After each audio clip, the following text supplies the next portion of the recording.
7 partnerships with Ripple. If those banks chose to put their value on the XRP ledger using the current supply, there would be 57 billion XRP tokens in circulation, and the price would be $1,300 per token.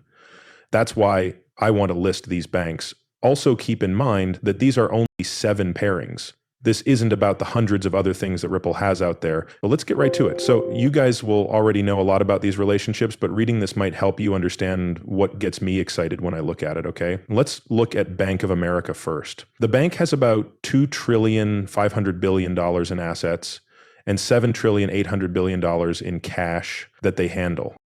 And we know that as digital cash moves from bank accounts to the blockchain, that $7.8 trillion will finally be on the blockchain. Bank of America will want to be able to send that money right away to anywhere they want, whether it's within the country or across borders. Using Ripple and XRP will make that possible. As you can see, Bank of America alone has more than $10 trillion. I also know that stocks, bonds, and other derivatives will be added to the chain. Even if these banks hold these assets for their clients, they will still need a good security provider to keep them safe. You know someone like Medica, right? In that field, they are the best at what they do. That's why Ripple picked them up. Being in charge of children was something they knew their business was missing. Okay, let me go on. We do know that Bank of America is a very important partner. It's just making sure all the information is correct, right? Some people will say that Bank of America doesn't work with Ripple. The only reason I wanted to show you that was because it is true. It was clear that they were ready to settle with the SEC as long as they could understand XRP better. When I asked him if American companies were waiting to join the game once everything was clear, he said yes, and he named Bank of America in particular. That makes sense. He did say Bank of America, right? This clip is also here. There are still 4,000 banks. Stats, not like this is Bank of America CEO. He says something in this clip that is very important to what we're trying to do in this video, but I'm not going to play the whole thing. Take a look at how this business is becoming less unified. But let me ask you a different question. Becky has one in Washington, but on crypto, Brian Armstrong was the only person sitting in the place you were in. In addition, there's no doubt that crypto is very exciting. Most banks have stayed away from crypto because of President Trump's support for crypto in full force. When we talk about this again in 12 or 24 months, do you think Bank of America will be fully into the crypto business? Are you ready, board? This kind of crypto should be kept separate from stable assets and digital money transfers, since we already do most of our money transfers online. Customers do, and so do our businesses. So the question is, what's the right way to run a business to move a different kind of money? So if the rules are put in place and it becomes a real thing that you can do business with, you will find that the banking system will step up its transactional side, making sure that it is non-anonymous, transactional, verified, etc., because we have to, and it's another way for our customers to take over the market. The other thing we're going over, that's it, right? It's true, says the CEO of Bank of America, that once the US government makes its rules clear, the company will be able to use these assets without worrying about the SEC or another regulator going after them. As soon as you give us written permission, the banks will use it for transactions and payment, right? What we already knew to be true. That's exactly what we want to hear from the CEO of Bank of America, right? They're going to come in, they're going to hit hard. Okay, so here are some other things, right? I keep saying yes, I'm sorry. Bank of America has several trademarks that include XRP and Ripple, right? Several. So if you don't think Bank of America is getting ready to use one of the best tools for settlement in the world right now, you're very wrong. Bank of America is going to hit hard.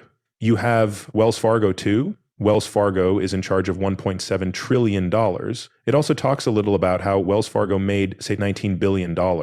In February, our market capitalization was $265 billion, which means a little less money. Wells Fargo is in fact a Ripple partner. Bank of America, Santander, Unicredit, Standard Chartered, Westpac, and the Royal Bank of Canada are some of the banks nearby. Most of these banks were not even used in this review. That is banks like Merrill Lynch.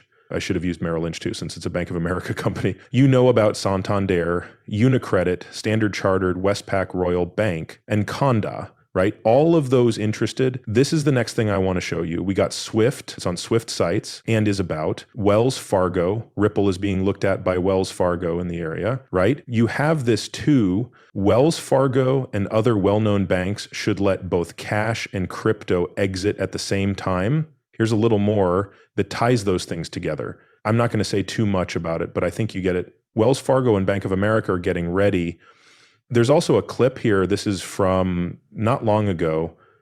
Glad I didn't do this right away. I've been putting this together for a while now. 4 days ago, Daniel Avila, who used to be the global vice president of remittances at Bank of America and Wells Fargo, said something about Ripple rails and crypto. Let's go. Next, they need to decide whether to connect to the local payment system that is already in place or start a new train, okay? That is the classic, closed loop or open loop method. I believe that many people have different thoughts and feelings about that. I mean, I guess that's what blockchain companies like Ripple promised, right? That's what they set out to do from the beginning. Plus, I think things are moving more slowly for those kinds of projects because of how crazy last year was with crypto. But fintechs can still get into that area without having done anything before. Right now, I don't see a clear win. There is a big chance available. To push and work toward making it happen, it will likely take a lot of money and some cooperation between banks and big businesses, fintechs. 2, put in the work and make it happen. We know it's coming. You also have BNP Paribas. They have about 1.34 trillion euros that are being managed. Also, before the crash in 2020, there will be $616 billion in real estate and asset management. They only have a big collection here. They handle your money and have almost $456 billion in it. They also have insurance for $272 billion. We also know that BNP Paribas works with Ripple. These people have been here for a while. This is just proof. And some new links. Here's more. BNP Paribas works with Earthport, which you know is Ripple. That's the same company Visa bought because they use the technology. First, Ripple and BNP Paribas will work together to open an EFX trading engine in Singapore. That was what the link was. I only meant to show you that. This goes a little further. We also have BNY Mellon. I made a video about this. A lot of you did watch it though. A lot of you like that one a lot. This month, almost 1,000,000 people saw it. In fact, as of September 2024, they have a huge $52 trillion, $100 billion BNY Mellon looks after other banks' money, right? BNY Mellon has been very good at what they do for a long time, is the place where other banks keep different kinds of securities and other assets. That's why many banks trust it. There's a lot of money here. There's a lot of money here. Imagine that there are about $1.40 quadrillion worth of stocks, bonds, and options in the public markets. It's crazy to see about 1.28 of that whole amount here. Is that 1.28? Yes. Yes, it would be 14 if it were 100 million. Yes. I cut it in half. Yes.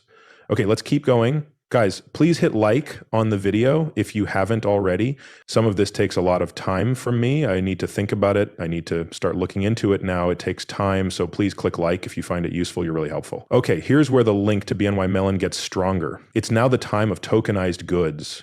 The biggest custodian bank in the world, BNY Mellon, says that 97% of asset managers believe tokenization will change the way money is handled. It looks like this will happen. Your future is if you own the right technology, that this value will be paid for and used. Know about the tools and where this is going, because if you put yourself in the right place now, right, there's no difference between having 500 XRP or a million XRP. You're set. You're ready for what's coming. We have no idea how long this will take, right? We need rules and laws still, right? The FDIC and other types of boards of governors need to keep making clear rules for banks. This is important for both banking and fintech. Man, it's going to be crazy once this is all set up. For Ripple, XRP, tokenized assets will be the way that this is going to be used to do business. And I think you would agree if you looked at where the money was going. That's what this clip is about. It is the biggest custodial bank in the world. They're the bank that your business banks with. A study was also done with big asset managers to find